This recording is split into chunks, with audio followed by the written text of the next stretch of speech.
The Second World War saw a remarkable evolution in tank design and adaptation, as all sides responded rapidly to technological advances and battlefield needs.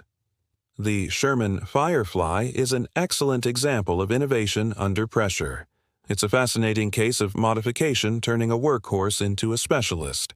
The Sherman Firefly, a British masterstroke. Origins of the Sherman Firefly start at the standard M4 Sherman, while reliable and easily produced, struggled against heavier German armor like the Tiger I and Panther. British forces recognized this early and sought to upgun the Sherman. In late 1942, the British realized that they had a serious problem on their hands. German armor was proving to be incredibly tough with the wide use of tank and self-propelled guns mounting the high-velocity 88 PK-43 anti-tank gun. The British needed something to counter this growing threat. Initially, they looked at arming one of their existing tanks with an anti-tank gun, specifically the 6-pounder, which was already in wide use by the British at the time, however ineffective at penetrating German armor. In comes the 17-pounder anti-tank gun, one of the most powerful Allied tank guns of the war. This weapon gave the Firefly the firepower needed to penetrate the frontal armor of the Tiger at typical combat ranges, something standard Shermans couldn't do reliably. The QF 17-pounder was used to upgun the A standard M4 Sherman. These tanks had special cold weather modifications so that they could operate in the freezing cold of, well, Canada and Russia. There were quite a few upgrades that were done to the Sherman Firefly, or as the British called it, the Sherman IC.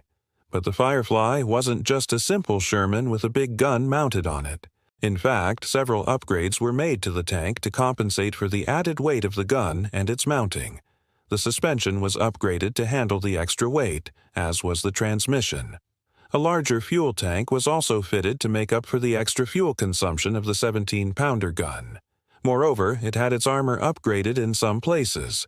For example, the turret was much thicker. The Firefly quickly proved its effectiveness and served throughout the rest of the war. Firefly tanks would serve in pretty much every major theater of war, including the Battle of Normandy, the Battle of the Bulge, and the advance through France and Germany.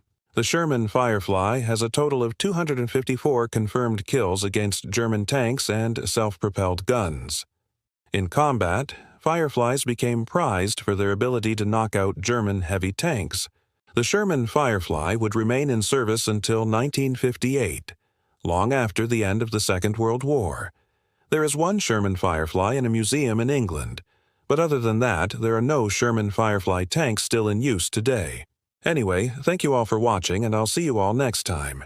If you liked it, please leave a thumbs up, consider subscribing, and stay tuned for more. Thank you.